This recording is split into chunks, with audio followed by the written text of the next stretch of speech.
अस्सलाम वालेकुम students, welcome back to my channel. आज की वीडियो में हम लोग लेक्चर नंबर 15 स्टार्ट करेंगे। The problems of the new state. The attainment of independence brought an end to one phase of the struggle and mark the beginning of a new one for setting up and running a viable, stable and prosperous state.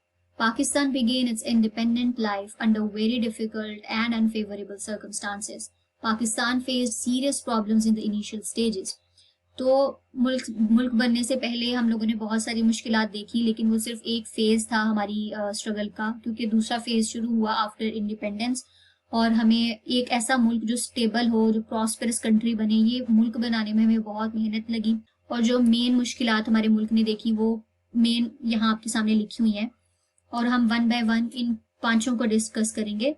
सबसे पहले है new administration. The shortage of trained human power, especially senior officers, was a serious problem in the setting up of federal government in Karachi. Most of them had migrated to India. तो सबसे पहले कराची में जो federal government बनाई गई, उसके लिए जाहिर है आपको सीनियर ऑफिसर्स रिक्वायर्ड थे, आपको एक बहुत बड़ी ह्यूमन पावर की जरूरत थी, ट्रेंड लोगों की जरूरत थी जो उस फेडरल गवर्नमेंट को चला सकें। लेकिन ज्यादातर जो थे वो इंडिया में माइग्रेट कर चुके थे, तो हमारे पास ह्यूमन मैन पावर की कमी थी। There was a shortage of office space, equipment and furniture. This disturbed the direct connections between the federal government and provincial governments.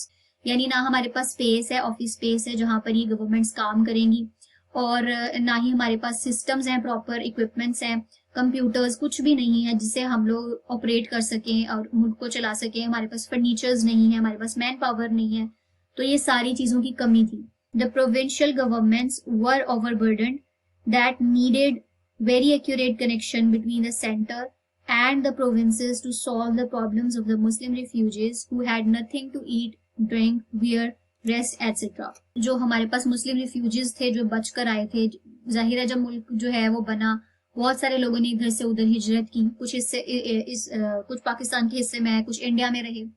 तो अब जो मुस्लिम रिफ्यूजीज थे उनके पास ऑब्वियसली ना कुछ खाने को है, ना पीने को है, ना पहनने को है, तो बहुत सारी मुश्किलात जो है हमें फेस करनी पड़ रही थी। The official system should have been efficient. The lack of all these facilities, the administrative authorities were painfully facing difficulties. तो जो एडमिनिस्ट्रेटिव अथॉरिटीज थी वो खुद बेचारी इतना सफर कर रही थी, तो वो कैसे किसी और की हेल्प कर सकते थे। तो बेसिकली पूरा मुल्क ही मुश्किल में था, कोई किसी की हेल्प कर ही नहीं पा रहा था। अगला जो इशू था वो था डिवीजन ऑफ एसेट्स का। अब जैसे एक घर का बंटवारा होता है, तो उस घर में रहने वाले जितने भी लोग होते हैं उनको उनका हिस्सा दिया जाता है। बिल्कुल उसी तरीके से जब पाकिस्तान अलहदा हुआ इंडिया से, तो उनके हिस्से में भी कुछ एसेट्स आए। The Indian government was not cooperative for transfer of record and equipment to Pakistan. जो इंडियन गवर्नमेंट थी वो पाकिस्तान के साथ बिल्कुल भी कोऑपरेटिव नहीं थी। The civil administration was not handing over the promised financial, military and other shares that created mountainous hurdles to eradicate the pains and miseries of the refugees. तो जो सिविल एडमिनिस्ट्रेशन थी उन्होंने भी जो वादा किया था मुल्क को देने का, जो उनके हिस्से में बेसिकली आते थे जो पाकिस्तान के एसेट्स थे, तो फाइनेंशियली भी हम लोग वीक थे, मुल्क के हिस्से में मिलिट्री भी नहीं थी आई, जिसकी वजह से हमें मजीद सफर करना पड़ा। उससे अगला जो है वो है financial assets. The full financial share of Pakistan was not transferred. Initially, rupees 200 million were transferred that were not sufficient to meet the expenditures of the newly born state. शुरू में जो है 200 मिलियन के करीब जो है हिस्सा हमें दे दिया गया था पाकिस्तान को, लेकिन वो बहुत थोड़ा था क्योंकि हमारी स्टेट अभी बिल्कुल न्यूली बॉर्न थी, या जिसको कह लें आप अपने चाइल्डहुड में थी, बिल्कुल जीरो से स्टार्ट हो रहे थे हम, तो हमारे लिए वो 200 मिलियन जो है वो इनफ नहीं था। The Indian government was so reactionary that it tried to level best to block these funds to suffocate the newly born state, as they expected foolishly that Pakistan would collapse and rejoin India soon after its existence. और वो ये सोच रहे थे कि जाहिर है Pakistan collapse कर जाएगा, जब नहीं मुल्क चल पाएगा तो वो कोलैप्स हो जाएगा और दोबारा मजबूरन उन्हें इंडिया को जो है वो ज्वाइन करना ही पड़ेगा। They did not realize the remaining funds until Gandhi's threat of fast until death. Under this pressure, more funds were sent in early 1948, but no installment was later paid. जब इन्होंने जो Indian government थी उसने जाहिर है हमें पे नहीं किए हमारे फंड्स, जो कि हमारा एसेट्स थे, हमारा हक थे, हमारा असासा थे। तो जो गांधी थे, हिस्ट्री में कई दफ़ा ऐसे वाकयात हुए थे जहाँ पर उन्होंने ऐसे फास्ट रखे थे और उसकी वजह ये होती थी कि जब वो कोई अपनी डिमांड मनवाने की कोशिश करते थे तब वैसा किया करते थे।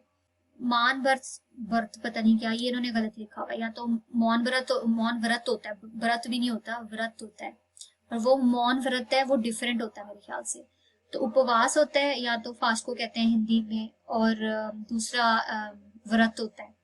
तो खैर ये बेसिकली उन्होंने जो ब्रैकेट में लिखा है आप बस वही समझ लो कि फास्ट अंटिल डेथ। तो इतना स्वीयर किस्म की फास्टिंग जो है वो गांधी ने की थी ताकि पाकिस्तानियों को उनका हक दिया जाए। तो गांधी बेसिकली इसके हक में थे कि मुसलमानों का फंड जो है वो उनको ना रोका जाए, बल्कि पाकिस्तान को उनके फंड्स दिए जाएं। तो जाहिर है अंडर प्रेशर आ गई थी गवर्नमेंट, और उन्होंने हमें हमारा फंड पे भी किया था, लेकिन 1948 तक हमें दिए गए हमारे फंड्स जो हमारे हक में थे, आते थे, हमारे हिस्से में आते थे, लेकिन उसके बाद जो बाकी हमारी इंस्टॉलमेंट बचती थी वो हमें कभी पे ही नहीं की। जो अगला इशू था वो था मिलिट्री डिवीजन का। As far as the problem of dividing manpower, there was no serious setback because the division was not in the hand of third person and Muslims were free to come to their dreamland Pakistan. तो जो man power है उसका issue इसलिए ज़्यादा नहीं हमें face करना पड़ा क्योंकि लोग फ्रीली जो है वो चाहे तो इंडिया का पार्ट बने चाहे तो पाकिस्तान का पार्ट बने, इसीलिए हमारे लिए बहुत बड़ा इशू नहीं था मैन पावर का। हमारे पास बहुत बड़ी तादाद में पाकिस्तान में लोग आए थे।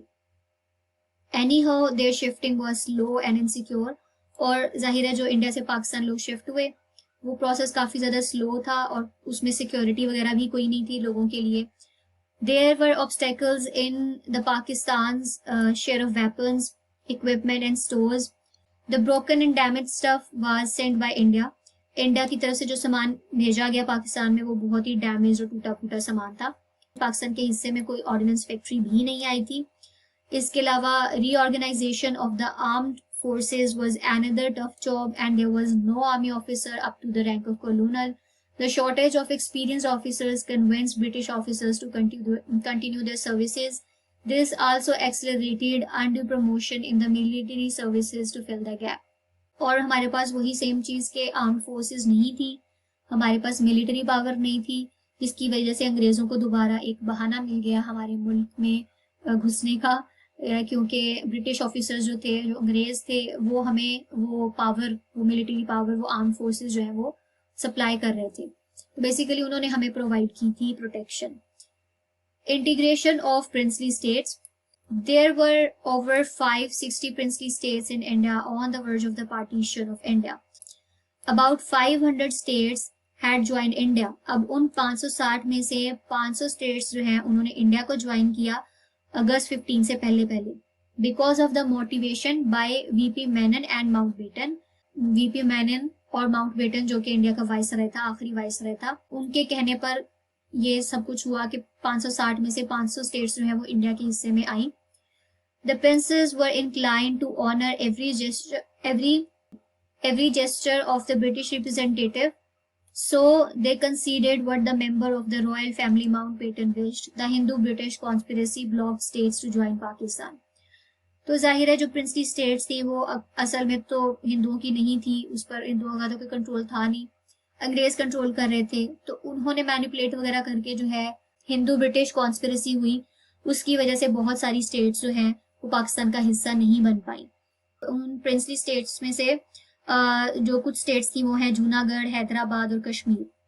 तो ये एक स्मॉल स्टेट थी जूनागढ़ इंडिया के अंदर, और इस स्टेट की खास बात ये थी कि इसके पास समंदर की एक्सेस थी, समुंदर बहुत करीब पड़ता था, समुंदर साथ लगता था इस स्टेट के, और इसमें जो पॉपुलेशन थी वो तकरीबन 7 लाख के थी बराबर, और एरिया जो है वो 3377 माइल एरिया था टोटल कवर हुआ जूनागढ़ का। अब जो रूलर था इसका, ही वाज मुस्लिम, जो जूनागढ़ पर रूल कर रहा था बंदा वो मुसलमान था खुद, लेकिन जो मेजॉरिटी ऑफ इट्स पॉपुलेशन थी वो हिंदू थी। जो रूलर था उसने डिसाइड किया कि वो पाकिस्तान का पार्ट बनेगा। 1947 में जो इंडियंस हैं उन्होंने उस स्टेट पर कब्जा किया, उसको अपने कंट्रोल में ले लिया, और अल्टीमेटली जो जूनागढ़ है वो इंडिया का पार्ट बना, वरना वो पाकिस्तान के हिस्से में आता। इसी तरीके से जो हैदराबाद है वो जियोग्राफिकली बहुत ही बड़ा एक मुल्क है या स्टेट है, और बहुत ही ज़्यादा फाइनेंशियली रिच स्टेट है। इट्स रूलर वाज मुस्लिम, उस टाइम पर भी उसके ऊपर जो हुकूमत कर रहा था बंदा वो मुसलमान था, और जो उसमें मेजॉरिटी रहने वाले लोग थे वो हिंदू थे। और हैदराबाद वो स्टेट थी जो मुकम्मल तौर पर चारों साइड से जो है इंडिया से घिरी हुई थी। बिल्कुल दरमियान में हैदराबाद और बाकी सारा साइड साइड पे इंडिया ही था। Then Nizam wanted to stay independent. अब वो लोग जो थे वो इंडिपेंडेंट रहना चाहते थे, लेकिन जो माउंट बेटन था उसने डिस्करेज किया उसको और उसने स्टैंड स्टिल एग्रीमेंट साइन करवाया। But the India build pressure on the Nizam by sending, Indians थे उन्होंने भी वही सेम चीज के उस स्टेट के अंदर जबरदस्ती घुसकर जो है उसको अपने कंट्रोल में ले लिया कि जो इंडिया है उसके हिस्से में हैदराबाद आया। अब ये स्टैंड स्टिल एग्रीमेंट बेसिकली क्या होता है, ये आप यूं समझ लो कि कुछ एक मखसूस मुद्दत के लिए ना, जैसे आप पॉज बटन दबा दो, स्टैंड स्टिल जैसे आपको नाम से पता चल रहा होगा, बिल्कुल स्टिल खड़े रहना एक जगह। तो बिल्कुल उसी तरीके से जैसे आप एक वीडियो चल रही है और आप उसको पॉज बटन दबा देते हो तो वीडियो दरमियान में कहीं रुक जाती है। तो इस एग्रीमेंट में बेसिकली यही होता है कि जैसे कोई भी दो लोग हैं, उन्होंने कोई एग्रीमेंट साइन किया हुआ है, कोई कॉन्ट्रैक्ट साइन किया हुआ है, या दो मुल्क है उन्होंने कोई कॉन्ट्रैक्ट साइन किया हुआ है, कोई एग्रीमेंट साइन किया हुआ है, तो वो कुछ टाइम के लिए वहीं पर रुक जाते हैं और कुछ मुद्दत के लिए वो उस एग्रीमेंट को भूल जाते हैं।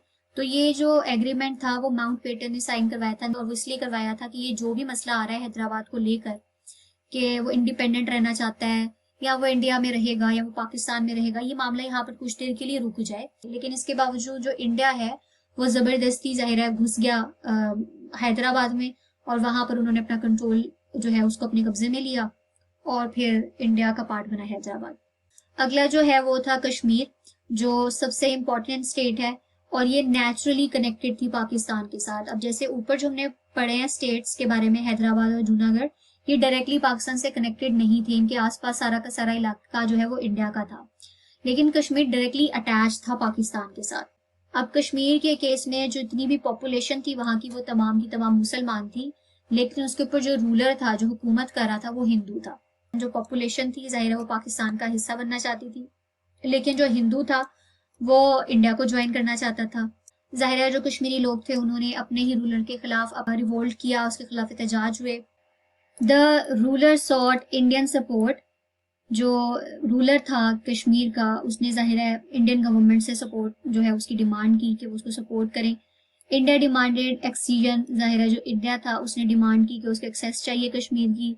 जो इंडिया है वो 27 अक्टूबर 1947 को कश्मीर में श्रीनगर में वहां पर उन्होंने कंट्रोल अपना लिया और वहां के जो रहने वाले लोग हैं वो अपना स्ट्रगल उन्होंने जारी रखा अपनी आज़ादी के लिए। लेकिन जो इंडियन गवर्नमेंट थी उसने उस वक्त लोगों से वादा किया, कश्मीर के लोगों से वादा किया कि फिलहाल जिस तरह चल रहा है मामला चलता रहे, लेकिन इन फ्यूचर वो इस इशू को रिजॉल्व करेंगे with the help of UN, United Nations. लेकिन कोई सोल्यूशन नहीं निकला और कुछ भी नहीं किया यूनाइटेड नेशंस ने।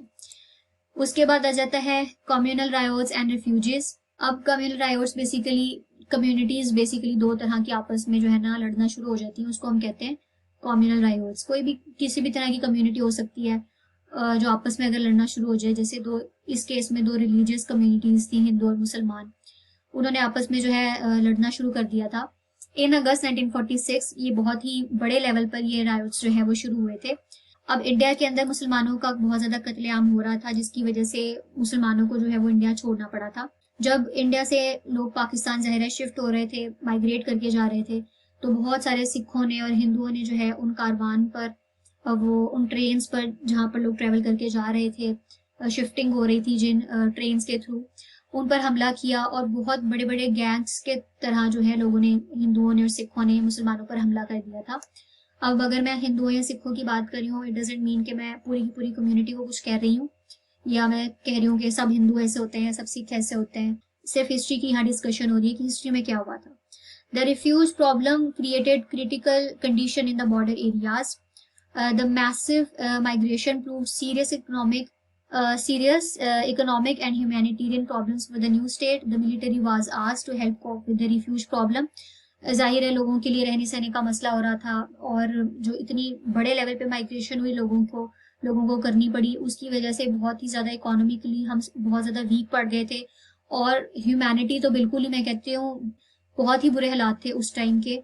जो कुछ देखा है, जिन्होंने देखा है वही इस चीज को समझ सकते हैं। हम लोगों ने क्योंकि ये सब चीजें देखी नहीं है, हम उस चीज को कभी समझ नहीं सकते, हम उन चीजों से गुजरे नहीं है। उसके बाद कैनाल वाटर प्रॉब्लम, जो दरियाओं के, नदियों के, नहरों के मसले मसाइल थे वो भी खड़े हुए। क्योंकि ज़ाहिर है इंडिया पाकिस्तान बिल्कुल कंबाइंड था। अब हमारे जो दरिया हैं, हमारी जो कैनाल्स हैं, वो भी आपस में कनेक्टेड हैं, तो उसके ऊपर भी इश्यूज जो है वो उठ रहे थे। 1948 में इंडिया ने पानी को बिल्कुल रोक दिया था। इंडिया से पाकिस्तान पानी आया करता था, तो उन्होंने उस कैनाल को बंद कर दिया था, जिसकी वजह से पाकिस्तान की जो एग्रीकल्चर है उसको बहुत ज्यादा नुकसान हो रहा था, पाकिस्तान की फसलों को नुकसान हो रहा था। The Indian plans to build water storage on the rivers that are vital for Pakistan's economy worsen the situation. इसके अलावा जो इंडियंस हैं उन्होंने वाटर स्टोरेज जो है बिल्ड किया, बनाया। उन्होंने नदियों का पानी, दरिया का पानी जो है उसको इकट्ठा करना शुरू किया, और वो सारा पानी जो पाकिस्तान को चाहिए था वो उन्होंने जमा करना शुरू कर दिया, जिसकी वजह से मजीद पाकिस्तान की इकोनॉमी जो है वो नीचे गिरती रही। It also showed the traditional anti Muslim attitude, वो उनका रवायती एंटी मुस्लिम जो एटीट्यूड था वो देखने को मिला। The world bank settled the problem in September 1960। World bank ने इस प्रॉब्लम को सॉल्व किया था 1960 में, इंडस वाटर ट्रीटी जो है वो साइन कराकर। इस ट्रीटी के अकॉर्डिंग जो दोनों मुल्क हैं, पाकिस्तान और इंडिया, वो इक्वली हकदार हैं इस कैनाल के। Trade problem and the economy, अब तजारत से रिलेटेड कुछ जो है इश्यूज थे, इकोनॉमी से रिलेटेड बहुत सारे इश्यूज थे। 1949 में जो इंडिया है उसने अपनी करेंसी को जो है डीवैल्यू किया, यानी थोड़ा सा उसकी वैल्यू को गिरा दिया। कभी कभार कुछ इकोनॉमिकल प्रॉब्लम्स की वजह से या तजारत को बैलेंस करने के लिए जो है ना, ट्रेड को बैलेंस करने के लिए ऐसा करना पड़ता है। तो खैर इंडिया ने ऐसा किया, उन्होंने अपनी करेंसी को डीवैल्यू किया, लेकिन जो पाकिस्तान है ऑन द अदर हैंड, उन्होंने अपनी करेंसी को डीवैल्यू करने से मना कर दिया। तो इंडिया ने एक तरफ अपनी करेंसी की वैल्यू जो है वो कम कर दी, पाकिस्तान जो है वो वैल्यू कम नहीं करना चाहता था। इस वजह से जो ट्रेड है उसमें मसला आ रहा था। इंडिया के साथ ट्रेड करके ही हम लोग जो है अपना मुल्क चला रहे थे, तो पाकिस्तान की इकोनॉमी को बहुत ज्यादा इस चीज की वजह से नुकसान हो रहा था।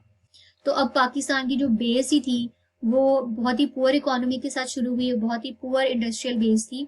इसके बाद जो पाकिस्तान के इंडिया के साथ ताल्लुकात हैं वो बहुत ज्यादा मजीद खराब होते चले गए, क्योंकि उनकी जो ये पॉलिसी थी, नॉन हेल्पफुल पॉलिसी, के किसी भी सूरत वो हमारे साथ कॉपरेट करने के लिए तैयार नहीं थे। और साथ ही साथ जो कश्मीर में जंग वगैरह हो रही थी, उसकी वजह से पाकिस्तान और इंडिया के जो मामलात हैं, ताल्लुकात हैं, वो बहुत ख़राब होते जा रहे थे। तो जाहिर है जो पाकिस्तान है उसने बहुत ज़्यादा जो है मुश्किलात देखी। इंडिया के साथ बहुत सारे उनके रिलेशन जो है वो ख़राब से ख़राब तर होते जा रहे थे। वो उसका सर्वाइव करना ही पाकिस्तान का बहुत ज़्यादा मुश्किल हुआ था। किसी किस्म की सिक्योरिटी और तहफ़्फ़ुज़ पाकिस्तान के पास नहीं था। बहुत सारे इंडियंस थे और जो ब्रिटिश थे, अंग्रेज थे, उन्होंने पहली ये चीज प्रिडिक्ट कर दी थी कि पाकिस्तान बहुत जल्दी कोलैप्स कर जाएगा because of the very poor condition of our economy. लेकिन ऐसा हुआ नहीं। उनका ओपिनियन ये था कि मुसलमानों को बहुत जल्दी अपनी गलती का एहसास हो जाएगा कि उन्होंने इंडिया से अलहदा होकर गलत किया है, लेकिन ऐसा कुछ हुआ नहीं।